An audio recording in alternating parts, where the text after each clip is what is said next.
Welcome to my channel Bagish education Bagish sir. যারা একাদশ শ্রেণীর ছাত্রছাত্রী আছো 2024-এ মাধ্যমিক পাস করে একাদশ শ্রেণী তোমরা ভর্তি হয়েছো বা নতুন ক্লাস করতে শুরু করেছো, তাদের জন্য আমাদের বেশ কিছু ক্লাস তোমাদের ইতিমধ্যে হয়ে গেছে। জানো, বিশাল ডানাওয়ালা থুতথুড়ে বুড়ো এই গল্পটার প্রথম পর্ব তোমাদের ইতিমধ্যে দিয়েছি, আজকে তোমাদের দ্বিতীয় পর্ব।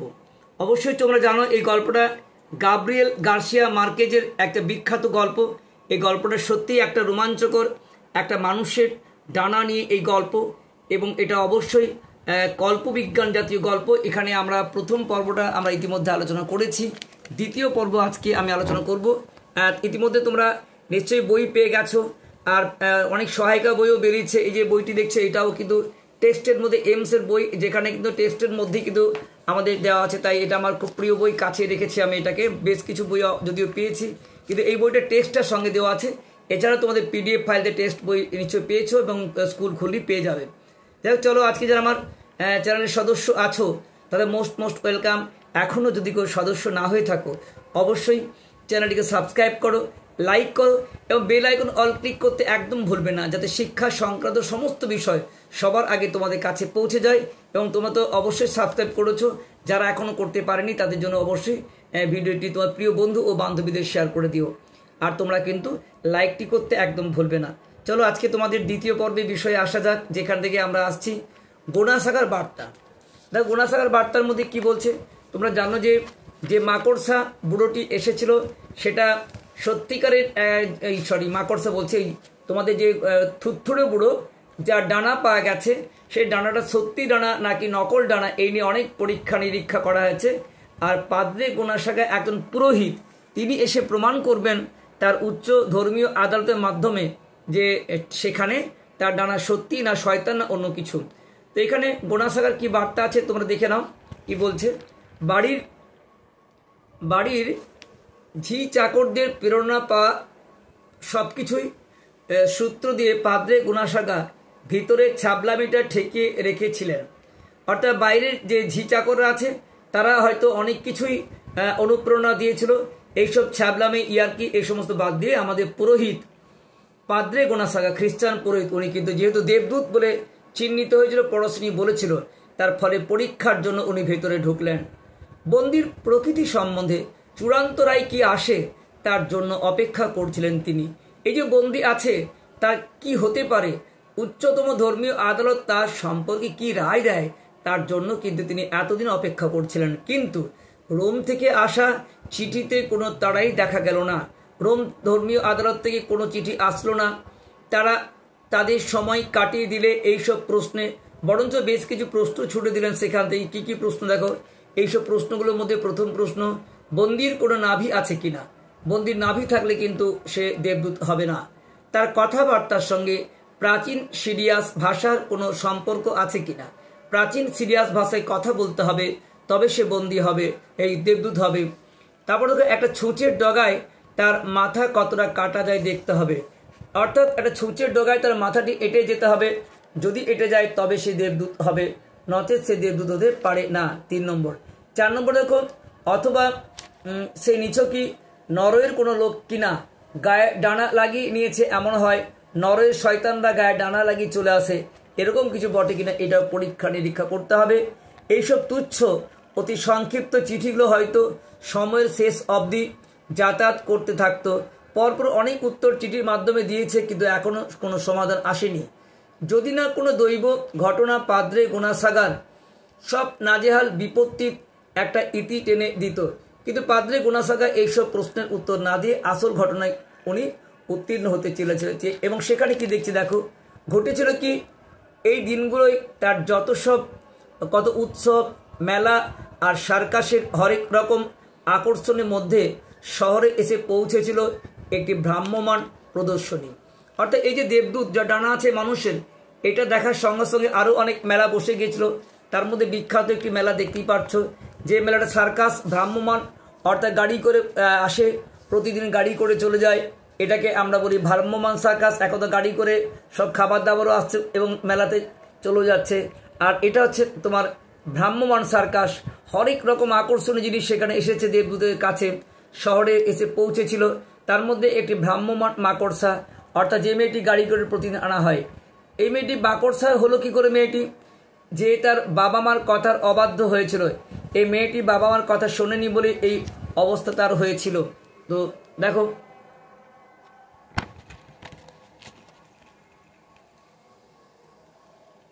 তো মেয়েটির এই অবস্থা কেন হলো? যেহেতু মেয়েটি বাবা মার কথা শোনেনি, তাই তার এই অবস্থা হয়েছিল।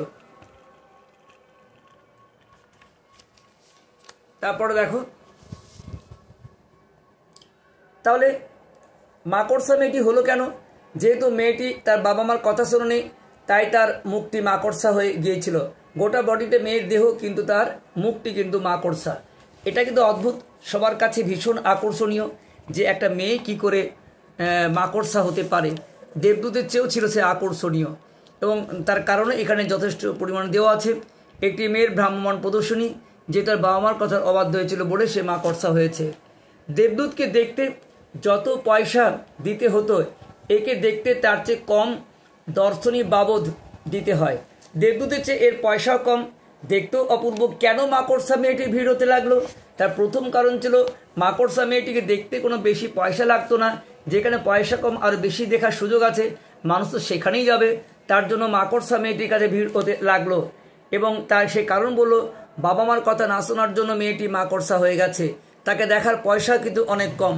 শুধু তাই নয়, এই অসম্ভব দশার্য লোককে যা খুশি প্রশ্ন করবার সুযোগ দেওয়া হয়। যে কোনো প্রশ্ন করলে মাকড়সা মেয়েটি নিজেই তার উত্তর দেবে, কিন্তু দেবদূত কথা বলে না, কিন্তু এই কিন্তু কথা বলে। এমনকি তার আগাপাস্তরা খুঁটিয়েও দেখতে দেওয়া হয়, যাতে তার এই বিভীষিকার সত্য মিথ্যা সম্বন্ধে কারো কোনো সন্দেহ না থাকে। মেয়েটিকে আগাপাস্তরা সমস্ত কিছু তুমি হাত দিয়ে চেক করে দেখতে পারো যে এটা কিন্তু লাগানো কোনো কিছু কিনা। এই সুযোগে মেয়েটি কথা বলছে, মেয়েটি তার সমস্ত চেক করতে সুযোগ দিচ্ছে। তাহলে সবাই তো ভিড় করবে, বিভীষিকা সত্য মিথ্যা কিনা সেটা সবাই কিন্তু যাচাই করে নিচ্ছে। তাই কিন্তু সবাই মেয়েটির কাছে ভিড় করতে লাগলো। তারপর দেখো, দেবদূতকে তারা দর্শনী কম, তাকে সমস্ত সুযোগ দেওয়া হচ্ছে। আর তার চেয়েও বড় কথা, সত্য মিথ্যা নিয়ে কারো কোনো প্রশ্ন থাকছে না। আর তার চেয়েও সেটা ভয়ঙ্কর তারান্তুলা মানে মাকড়সা, বুঝতে হচ্ছে দেখতে বিরাট ভর্ণ, এক মস্ত ভেড়ার মতো তার দেহ।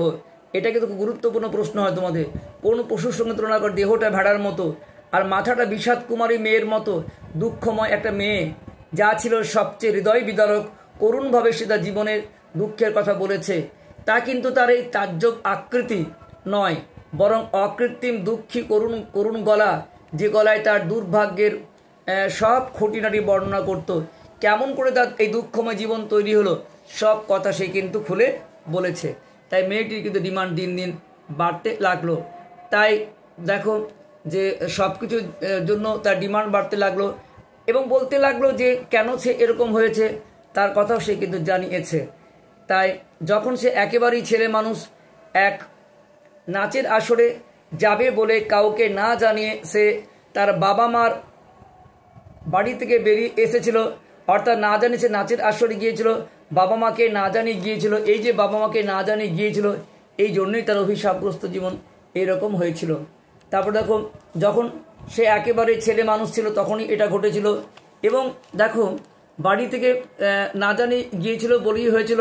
এবং সারা রাত ধরে নাচবার পর সে যখন এই বনের মধ্যে দুই ভাগে ফেড়ে দিয়েছিল, তখন ফাটলের মধ্যে দেখা যায় যে এক জ্বলন্ত গন্ধকের এক বিদ্যুৎ শিখা, যা তাকে বদলে দিয়েছিল এক আজব মাকড়সায়। আকাশের এক জ্বলন্ত গন্ধক শিখা তাকে এই রূপান্তর করেছিল, যাদের প্রাণে দয়া দাক্ষিণ্য। একটা মিনিট।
তারপর তাহলে কি হচ্ছে যে মেয়েটি বাবা মাকে না জানিয়ে গিয়েছিল বলেই তার এই ঘটনা ঘটেছিল, এটা কিন্তু এখানে বলা হচ্ছে। তারপরে দেখো তো আরও বিষয় এর মধ্যে বিবৃতি হয়েছে যে এরকম দৃশ্য হবার পিছনে এটা একটা বড় কারণ ছিল। তো জ্বলন্ত গন্ধক তাকে আকাশ থেকে এসে এই অবস্থা করে দিয়েছিল। যাদের প্রাণে দয়া দাক্ষিণ্য আছে তারা তার মুখে মাংসের বড়া ছুড়ে দেয়। এতদিন ধরে সে মাংসের বড়া খেয়ে আসছে, একমাত্র তাই একদিন তাকে বাঁচিয়ে রেখেছে। এরকম এক দৃশ্য যার মধ্যে এতই মানবিক সত্য আছে, এবং এটা কিন্তু সত্যি একটা আশ্চর্যের বিষয় যে একটা মানুষ কি করে এতদিন ধরে মাংসের বড়া খেয়ে আছে বাঁচিয়ে রেখেছে। এরকম দৃশ্য যার মধ্যে এতই মানবিক সত্য এটা, আর এমন ভয়ঙ্কর শিক্ষা আছে যাতে সে চেষ্টা না করে হারিয়ে দিতে পারে উদ্ধত দেবদূতের প্রদর্শনী। অর্থাৎ দেবদূত কি দেখাচ্ছে, কি অহংকার, তার চেয়ে বেশি মানুষকে জনপ্রিয় করছে এই মাকড়সা মেয়েটি। যে দেবদূত কিনা কচ্ছিত কখনো নাক ছিটকে তাকায় মর্তবাসীদের দিকে। দেবদূতের মধ্যে একটা অহংকার এসে গেছে, সে মর্তবাসীর দিকে নাক ছিটকে তাকায়।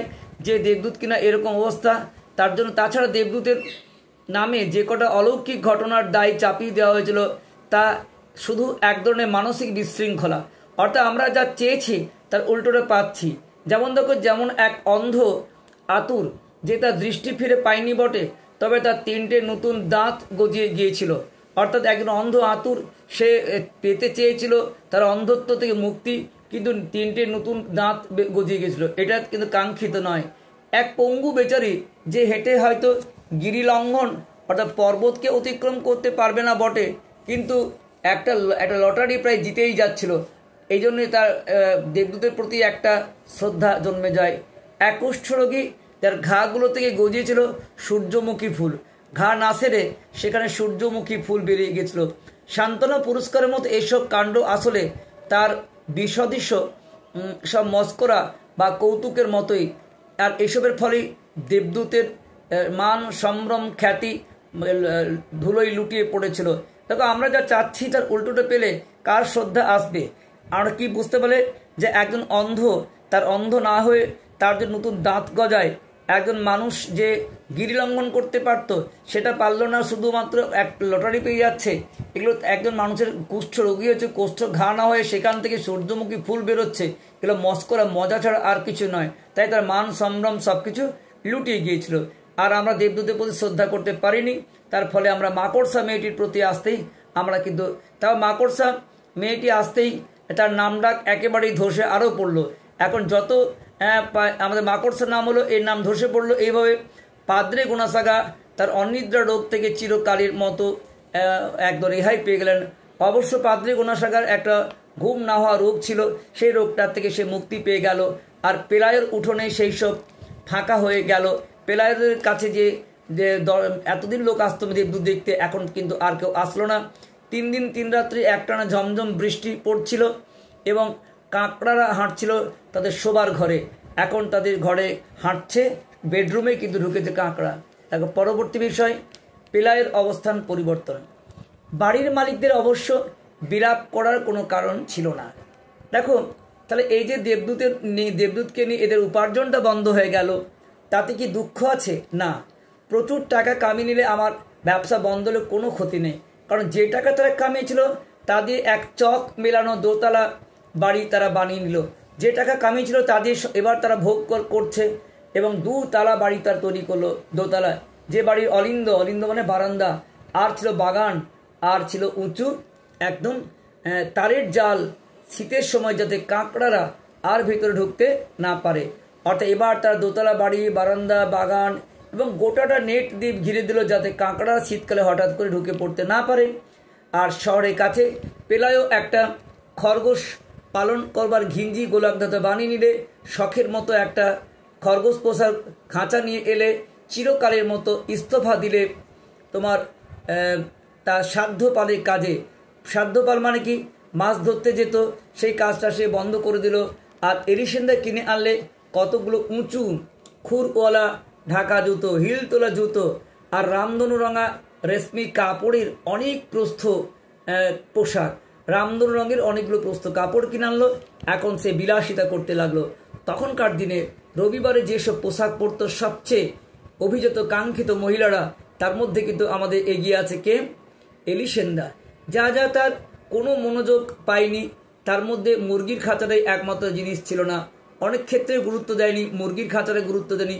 যদিও তারা রাসায়নিক দিয়ে তারা ধুয়ে দিয়ে থাকে, তবুও তার ভেতরে বারবার ধরে মস্তকের অশ্রু পুড়িয়ে কিছুতেই মোটেই দেবদূতের যে অর্চনার জন্য নয়, সেই গু গোবরের গন্ধে তাড়ি দিতেই ভূতের মতো এখনো ঝুলে আছে সবখানে। অর্থাৎ সে দেবদূতের খাঁচাটা থেকে আর গুরুত্ব দেয়নি। সেই খাঁচাটা সে অনেক রাসায়নিক দিয়ে পুড়িয়ে তবু গন্ধ জানি গু গোবরের দুর্গন্ধ, আর এখানে সেখানে ঝুলছে।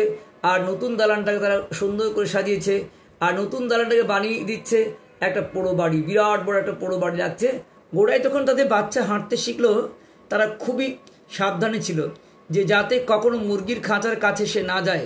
এই মুরগির খাঁচা একটা বিষাক্ত, সেখানে যাতে না যায়, দেবদূতের কাছে না যায়। কিন্তু তারপর তারা ক্রমে ক্রমে তাদের ভয় হারাতে শুরু করলো, আর গন্ধটা অভ্যস্ত হয়ে গেল। দীর্ঘদিন থাকতে থাকতে অভ্যেস হয়ে গেল।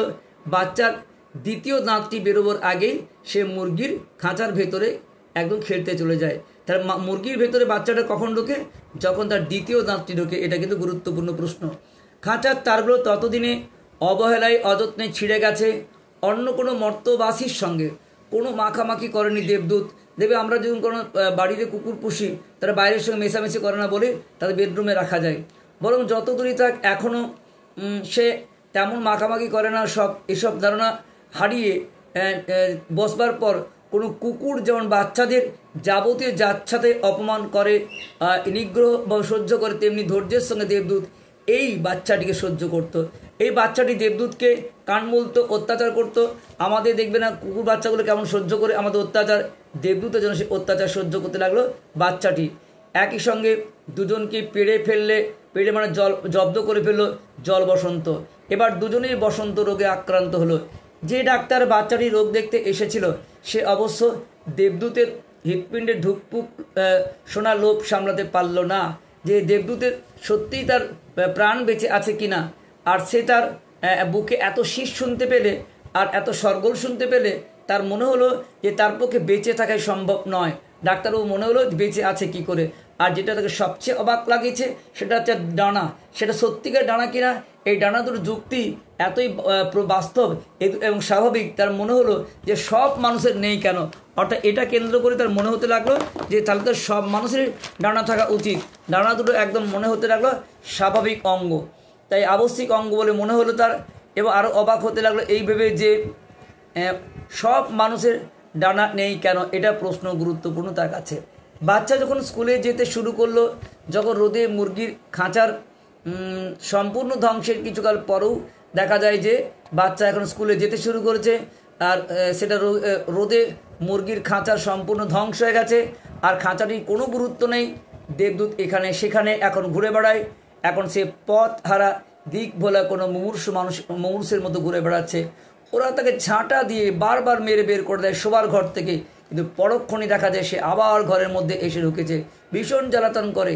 এবং মনে হয় যে সে একই সঙ্গে হয়তো সব জায়গায় অবস্থান করছিল। এবং তিতি বিরক্তি হয়ে যায় এলিসেন্দা, এবং তাকে বিরক্তি হয়ে গালিগালাজ দেয় এবং বলতে থাকে দেবদূত দেবদূত দেবদূত, থই থই করা, কোনো নরকে বাস করা, কি জঘন্য, কি কাণ্ড, এইসব বিরক্তি গালিগালাজ ঝাঁটা সব কিন্তু এলিসেন্দা দিতে লাগলো। দেবদূত এখনও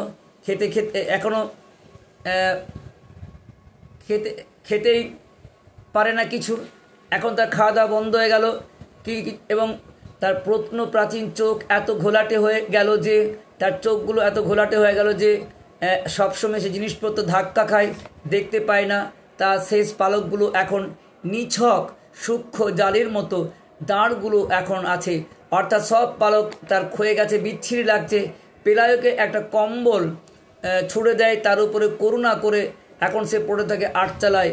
এই আটচালায় সে শুয়ে থাকে এবং শুধু শুয়ে থাকে না, তখন তারা আবিষ্কার করলো যে রোজ রাত্রিতে তার জ্বর আসে, আর সে বিকারের কথা বলে, আর নরওয়ের জীব জড়ানো ভাষায় সে বিকারের ঘরে প্রলাপ বকে। জ্বর আসলে সে কিন্তু ভুল বকে। যে কয়েকবার তার বিষম ভয় পেয়ে গিয়েছিল, তার একটাই কারণ, তারা ধরে নিয়েছিল যে এই বুঝি মরতে বসেছে, আর তাদের জ্ঞানীগুণী পড়শিনী অবধি তাদের বলতে পারল না যে এ মরা দেবদূতকে নিয়ে তারা কি করবে।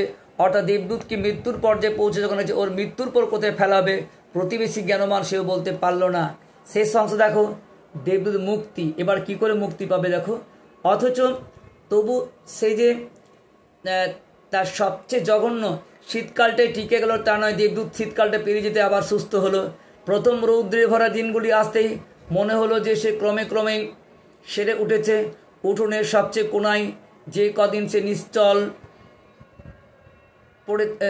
নিশ্চল পড়ে থাকে, সেখানে কেউই তাকে আর দেখতে পেল না।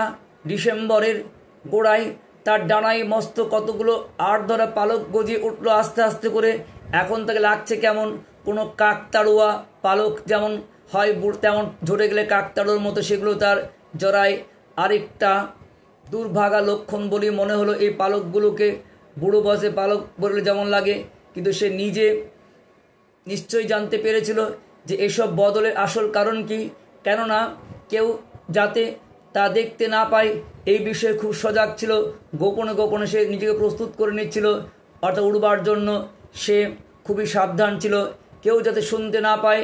আকাশ ভরা ঝিকিমিকি তারার তলায় সে যখন সিন্ধুরলে গান গুনগুন করছিল, আকাশ ভরা ঝিকিমিকির নিচে গান করেছে, সে নতুন জীবনে এগিয়ে চলছে। একদিন সকালে এলিসেন্দা যখন পেঁয়াজ কলির গুচ্ছ কাটছে, তখন আচমকা মনে হলো হঠাৎ যেন বারদরিয়ার এক ঝলক হাওয়া এসে ঢুকেছে রান্নাঘরে। অর্থাৎ দেবদূতের পাখার বাতাস, ডানার বাতাস এতই বেশি, মনে হলো বারদরিয়া অর্থাৎ দিগন্ত বিস্তৃত সমুদ্রতে বাতাস এসে ঢুকলো রান্নাঘরে। তখন জানলায় গিয়ে দেখতে পেল এই দেবদূত প্রথম তার ডানা ছড়িয়ে উঠবার চেষ্টা করছে। দেবদূত ভেতরে ভেতরে প্র্যাকটিস করেছে। একদিন বুড়ো বয়স্ক মানুষের জীবন জাগরণ ঘটে, কার জীবনে কখন উন্নয়ন ঘটে কেউ জানে না। কিন্তু এমনই অগোছালো ও অনভ্যস্ত যে অপচেষ্টা যেত নখগুলো সবজি বাগানের মধ্যে গভীর সব খাঁজ কেটে যাচ্ছিল। অর্থাৎ যাবার সময় সে বাগানটা নষ্ট করে দিচ্ছিল। আর সে হয়তো জবতব উল্টা পাল্টা ডানা ঝাপটানিতে আট চালাটা হয়তো ধসিয়ে দিতে পারত।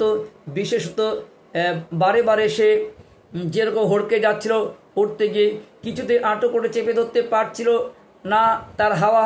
তবু অবশ্য কেমন নড়বড়েভাবে সে একটু উঠতে পারল। তবু সে উঠবার চেষ্টা করলো, একটু উপরে উঠল। তারপরে এলিসেন্দা একটা স্বস্তির নিঃশ্বাস ফেললো। এলিসেন্দা একটা স্বস্তির নিঃশ্বাস ফেললো। এই স্বস্তি কার জন্য? এই স্বস্তি নিজের জন্য, দেবদূতের জন্য স্বস্তি। এবং অনেক দিন চাচ্ছিল দেবদূত চলে যাক, দেবদূত নিজেও বাঁচলো, এলিসেন্দাও বাঁচলো, তাই দেবদূত নিজের জন্য স্বস্তি। এবং সে দেখতে পেলে সে দেবদূত তার এখন সে বাড়িগুলোর ওপর দিয়ে উড়ে যাচ্ছে কোনো রকমে। সে তার শেষ এখন নিজেকে ওই মধ্যে উড়ান পল্টে আটকে রেখে মস্তিষ্ক জরাগ্রস্ত শকুনের মতো সে নিজেকে ডানা ঝাপটানি দিচ্ছিল এবং অনেক কষ্টে উড়ে চলে গেল। পেঁয়াজ কাটা হয়ে যাবার পরও এলিসেন্দা তাকে দেখতেই থাকে। যখন তাকে আর দেখা সম্ভব ছিল না, তখন সে তো আর তার জীবন থেকে আর কোনো উৎপাত করবে না, আর কোনো জ্বালাতন নয়, বরং সমুদ্রের দিক চক্র বলে নিছকই কাল্পনিক একটা ফুটকি মাত্র। অর্থাৎ তার কাছে এটা কাল্পনিক ফুটকি বলে মনে হলো। অর্থাৎ তোমরা নিশ্চয়ই বুঝতে পারছো, এখান থেকে তোমরা খুব গুরুত্বপূর্ণ প্রশ্নগুলো এখানে দেওয়া আছে। এই তোমাদের গল্পটি কেমন লাগলো বলবে, আর গুরুত্বপূর্ণ শব্দার্থগুলো তোমরা কিন্তু স্ক্রিনশট নিয়ে পড়ে নিতে পারো। দেখো এখানে আর কিছু প্রশ্ন তোমাদের কাছে আলোচনা করতেই পারি পরীক্ষার শেষে। আতকে উঠে জেগে উঠলো, তখন তার আতকে উঠে জেগে ওঠার সংসদ নমুনা প্রশ্ন কী হবে বলো? এ উত্তর তো এখানে তো আতকে ওঠার কারণ তোমরা নিজেরাই বলবে এর মধ্যে কোনটা হবে। এখানে বেশ কিছু প্রশ্ন তোমাদের কাছে, কাঁকড়াগুলো কোথায় ফেলছিল বলো, ঠিক আছে। তারপরে দেখো পেলাই ও এলিসেন্দা সেই সিদ্ধান্তে পৌঁছলো যখন থুড়থুড়ে বুড়ো কোনো ভিনদেশি জাহাজে নিঃসঙ্গ ডাবি। এর মধ্যে কোন উত্তরটা হবে? বেশ কিছু প্রশ্ন তোমাদের সামনে আমি দিচ্ছি, তোমরা নিজেরা প্র্যাকটিস করতেই পারো। এখান থেকে উত্তর নিজেরা তোমরা করবে। ওদের পড়াশোনার মধ্যে বুড়ো দেবদূত ওদের শিশুটিকে নিয়ে যেতে পারেনি কেন? কোন অপশানটি হলো? সে চোখে দেখে না, বয়সের কারণে সে তার কাজে ভুল হয়েছিল, সে বৃষ্টির তোড়ে নাজেহাল হয়ে গিয়েছিল, সারাক্ষণ জেগে শিশুটিকে পাহারা দিয়েছে? তোমরা এই প্রশ্নগুলো প্র্যাকটিস করো, আমাকে দেখাতে পারো। গল্পটি তোমাদের পুরো যেহেতু হয়েছে, পরদিন ওরা ঠিক করলো দেবদূত একটা ভেলায় খাবার দিয়ে জাল দিয়ে বাট দড়িয়ে ছেড়ে দেবে। এর কারণটি কী হবে? পাদ্রে গোনাসাগা সন্দেহ করলেন যে বুড়ো আসলে জোচ্চোর ফেরেববাজ। এর কারণটি কী হবে? এই অপশানের মধ্যে বলো তোমরা। তারপরে দেখো যে পৃথিবীকে কাঁপিয়ে দিচ্ছিল যে জাহাজডুবি বিশৃঙ্খলা, তার মধ্যে পেলায় ও এলিসেন্দা অবশ্যই ক্লান্তিতে সুখী। কেন সুখী বলতে হবে? আজকে জেগে ওঠে সে, তখন তার দুর্বোধ্য অচেনা ভাষায় প্রলাপ বকছিল, চোখ ফেটে জল এলো। এটা আসার কারণ কি বলতে হবে। এইভাবে পাদ্রে গোনাসাগা তার অনিদ্রা রোগ থেকে মুক্তি পেয়ে গেল। কেন? এর মধ্যে কোনটা কারণ তোমরা বলো। নিজেরা প্র্যাকটিস করো এবং আমাকে উত্তর লিখে জানাও। প্র্যাকটিসের জন্য তোমার শেষ প্রশ্ন আমি দিয়ে দিচ্ছি। কিছু দেবদূত এখানে সেখানে ঘুরে বেড়ায় কেন? এর মধ্যে কোনো অপশান হবে। আচ্ছা, একদিন সকালে এলিসেন্দা যখন পেঁয়াজ কলি গুচ্ছ কাটছিল, তখন আচমকা মনে হলো হঠাৎ যেন বারদরিয়ার এক ঝলকা হাওয়া এসে ঢুকেছে। এর কারণটা কি? কে কখন দেবদূতকে প্রথম দেখলো?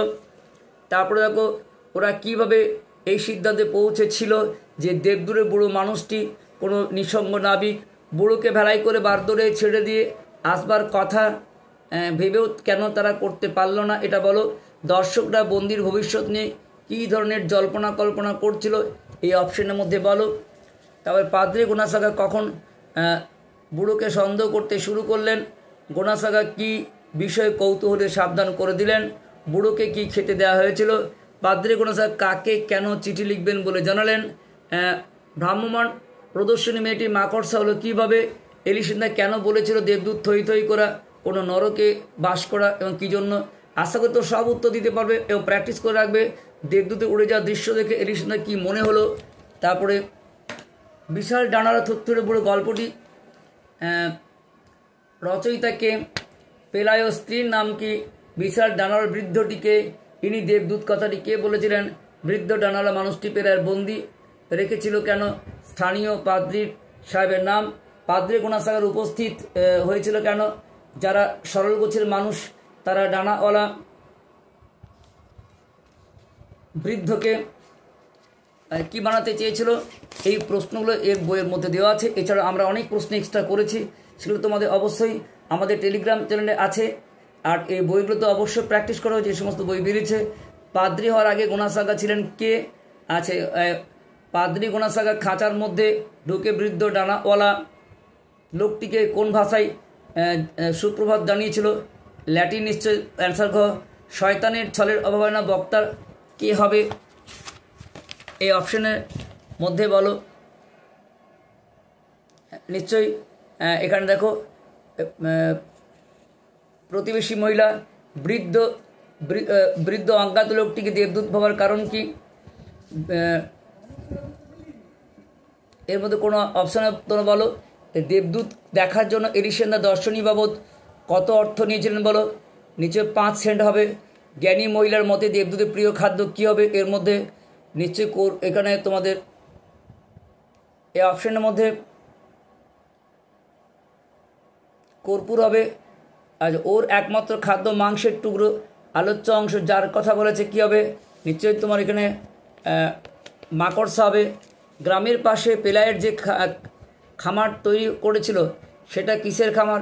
নিশ্চয়ই মুরগির খামার। পেলায় কর্মবৃত্তিতে কী ছিল?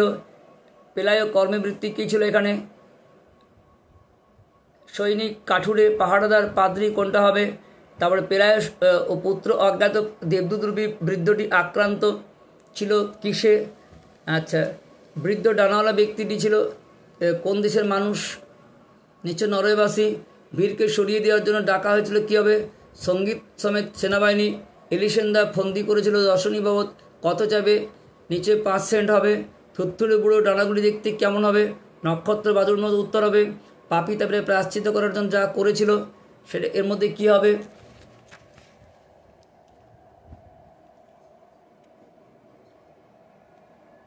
তারপরে হচ্ছে পরে থুত্থুড়ি বুড়ো কী খেয়েছিল? থুত্থুড়ি বুড়ো বেগুনে ভর্তা খেয়েছিল। থুত্থুড়ি বুড়ো একমাত্র অতি প্রাকৃতিক শক্তি কী হবে? অপশন ক ধৈর্য। পঙ্গুরা থুত্থুড়ি বুড়োকে ডানার থেকে ছিঁড়ে নিয়েছিল কি? অ্যান্সার হবে পালক। অপশন ক। যাদের প্রাণে অনেক দয়া ধর্ম ছিল তারা থুতথুড়ে বুড়োকে উদ্দেশ্যে কি ছুড়ে দিচ্ছিল অপশানের মধ্যে বলো। আচ্ছা, তারপরে অনেক ভেবেচিন্তে ডানারা থুতথুড়ে বুড়ো ডানা ঝাপটেছিল, এর কারণ কি? ব্যথার। রোম থেকে আসা চিঠিতে বলা হয়েছে থুতথুড়ে বুড়ো ভাষা কি? প্রাচীন সিরিয়াস ভাষা। রোম থেকে আসা চিঠিতে বলা যায় থুতথুড়ে বুড়ো দেশ হলো কি? নরওয়ে হবে। অপশান ক, একটি মেয়ে তার বাবার কাছে অবাধ্য হয়েছিল, যে কী হয়েছিল? অপশান গ, মাকড়সা। বিশাল ডানা থুতথুড়ে বুড়ো গল্পটি বর্ণিত হয়েছে, এখানের মধ্যে কোনটা হবে? মস্ত ভেড়ার মতো হবে। মেয়েটি মাকড়সায় পূর্ণতার উদ্দেশ্যে ছুটে দেওয়া হয়েছিল কি না মাংসের বড়া। পঙ্গু বেচারি যা হলো তা সে লটারি পেয়েছিল এখানে। তারপরে কুষ্ঠরোগীর ঘা থেকে কি হবে? সূর্যমুখী ফুল। বাড়ির মালিকরা বিশাল ডানার এক থুতথুড়ে বুড়োকে দেখে যে অর্থ পেয়েছিল তা দিয়ে কী করলো? দোতলা বাড়ি শহরের কাছে পেলাদের বানিয়েছিল কি হবে? খরগোশ পালনের জায়গা হবে। পেলায়ও বড়লোক হওয়ার পর যেদিন দৃষ্টি দেয়নি তা হচ্ছে কি হবে? এখানে মুরগির খাঁচা। অপশান ক হবে। পেলায় ও তার স্ত্রী সাবধানে ছিল যাতে তাদের বাচ্চাটি মুরগির খাঁচার কাছে না আসছে। অপশান গ হবে। দেবদূতের যে রোগ হয়েছিল সেটা কি না জলবসন্ত। তারপরে হচ্ছে ডাক্তার অবাক হয়েছিল যে কারণে যে অন্য সমাজে ডানা নেই কেন। অপশান গ। এলিসে ডুগরে কেটে ছেড়েছিল কি? যে দেবদূতে থই থই করে নরকবাসী জন্য। অপশান গ হবে। পেলায় দেবদূতকে ছুটে দিয়েছিল কি? একটি কম্বল হবে। পেলায়ও দেবদূতকে ছুটে দিয়েছিল কোথায়? আটচালায়। দেবদূতের ডানায় মস্ত গজিয়েছিল কি হবে?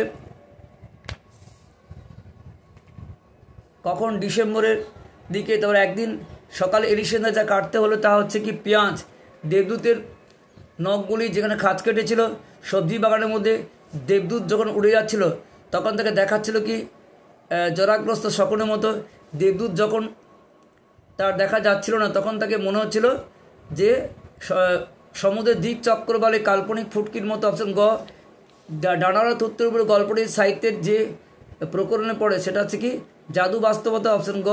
পেলায়ের চরিত্রের যে গল্প আছে সেটি গাব্রিয়েল গার্সিয়া মার্কেজ হবে। পেলায় সারা রাত ধরে যা করেছিল কাঁকড়া ফেলেছিল। পেলায়ও যখন এলিসেন্দার কাছে গিয়েছিল তখন বাচ্চাটির জ্বর। পেলায় কাঁকড়া সমুদ্রে ফেলেছিল, এর কারণ কি? কাঁকড়াগুলো সমুদ্রে ফেলেছিল, এর কারণটা কি? এই কারণটা হচ্ছে